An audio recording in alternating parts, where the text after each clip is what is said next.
Now, like the title says, this can all be done at home, like just in your room or something. Or if you want to go outside and get your sunlight while you're doing it, you can do it like that. But yeah.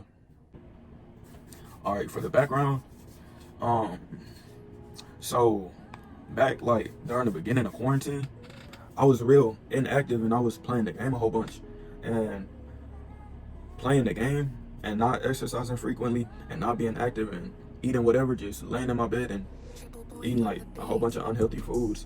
That had got me real chunky to where I look like this. Um, Now this video is about how I went from that to what I currently look like and what I looked like a few months ago when I got these other pictures.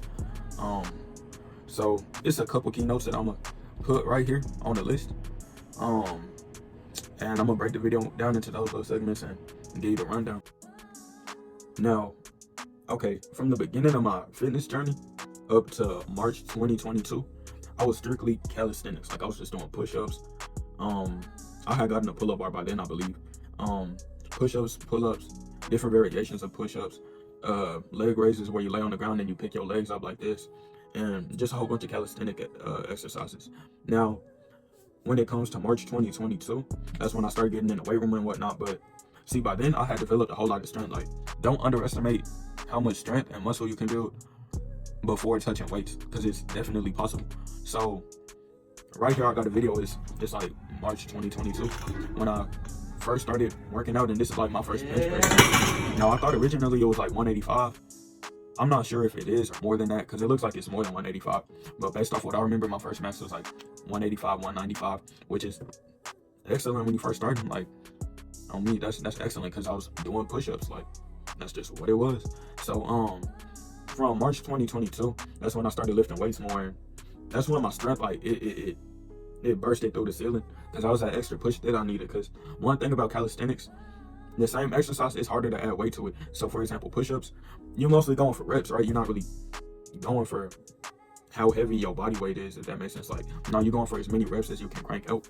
And, you know, eventually it just becomes an endurance exercise on how much endurance your muscles can hold.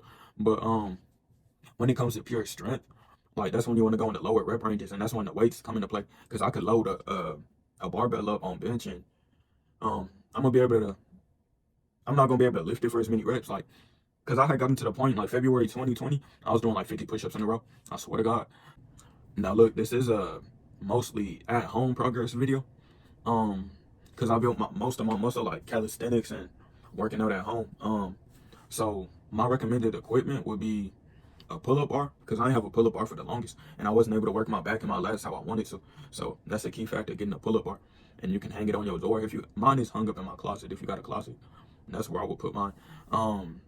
Some dumbbells with adequate weight. Now me, I had some 10-pound dumbbells that I got when I was like 10.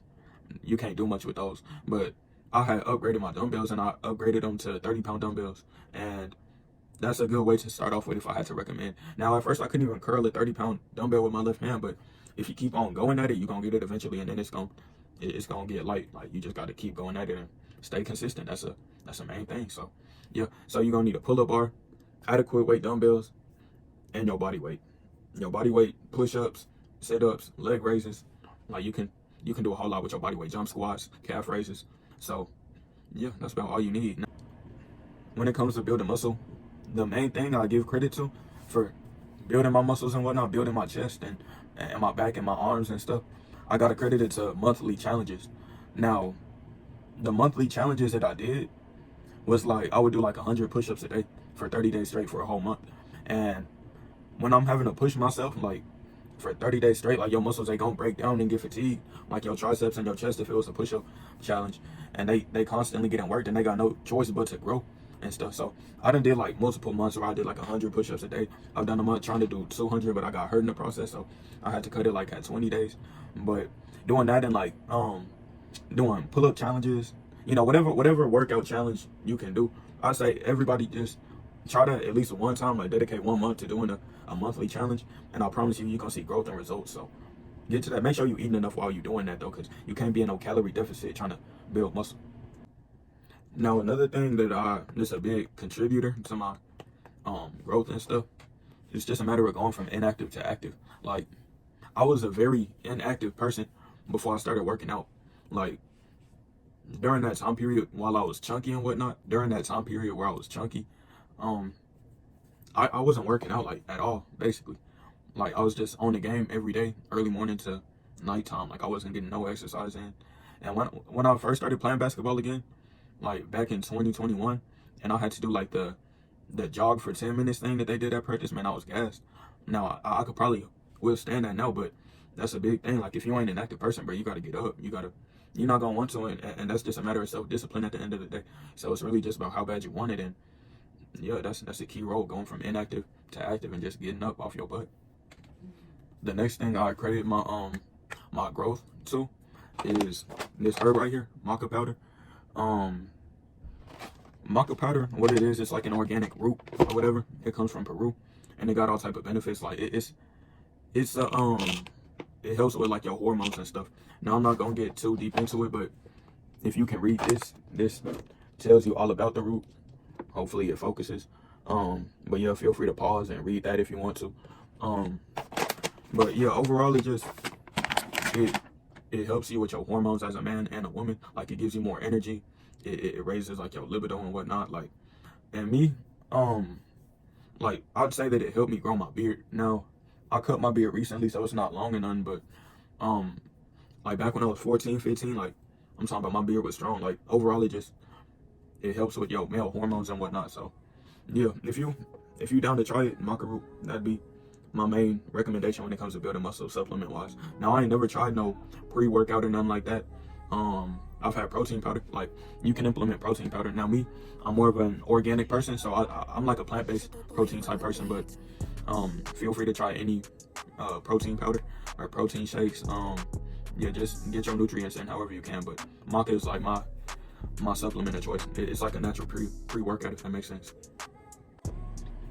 All right, another thing that I credit my journey and my growth and development to is just your body growing and developing during the onset of puberty. Because me, in 2020, I was like 14 years old, right? And now I'm 16 years old. At 14, your hormones are just now starting to change, and you just now like growing and developing. Now, I started developing early at like 11, 12, but you know, you're not gonna be fully developed when that first happens. But like 14 is like when I really started to, you know, turn into a man. Like, that's when the muscles, that's when your testosterone really start kicking in, and like that's when your body wants to hold on to less fat and build more muscle, and that's when your shoulders gonna get broader and your back, like, just naturally, with like a little bit of exercise. Like, if you young and you around and you in your teenage years, you gonna notice it. Naturally, you may like gain muscle. So that's a key factor to your growth and development when it comes to muscles. So once you get access to weights, you wanna do heavier weights to where you can only lift it like 12 times max.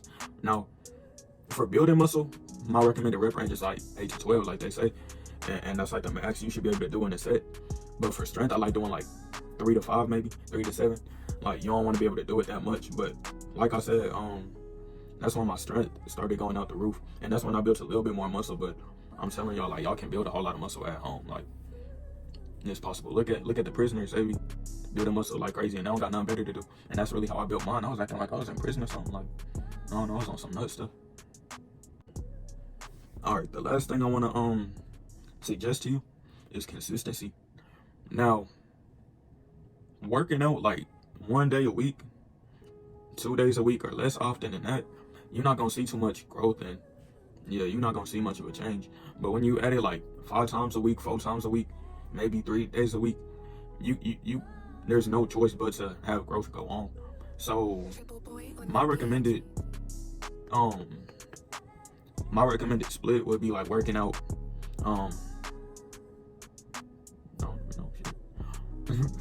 no, my recommended split would be working out every day in a different muscle group. Either that, or see me, if I do that, I'm gonna be tired after like some of those days, so I'm not gonna want to work out.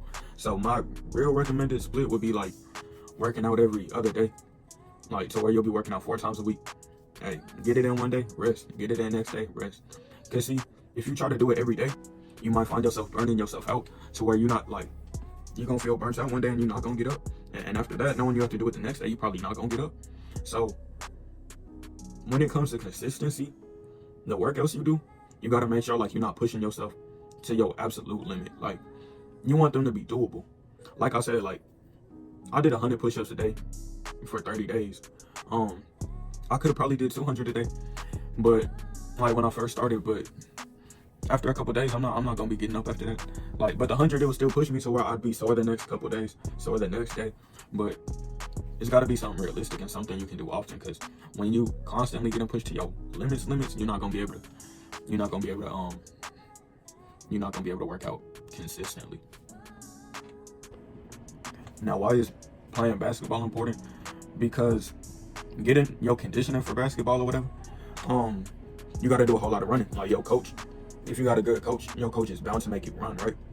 And for the teams I played for and the coaches I had, one thing they did make us do was run a thing called sideline 17s, which all my hoopers ain't know what that's about. So basically, you start on one side of the court, one sideline, and you run to the other sideline, and you're going back and forth sideline to sideline 17 times with a time limit, if that makes sense. So usually you'll have like a minute 10, a minute 15, sometimes a minute 20 to make those 17 strides or whatever.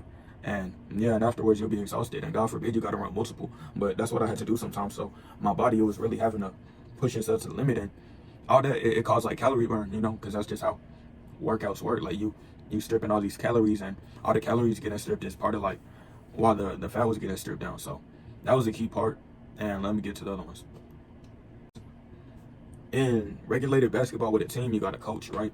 And your coach, he's gonna work you out, and he's gonna assign you with like certain workouts to really push you to your limits, to your body capacity and whatnot, like to where you were exhausted and you really worked out, if that makes sense. Like you really got pushed to your limits while you're working out, because hooping by yourself on your own terms, you bound to like not push yourself all the way, if that makes sense.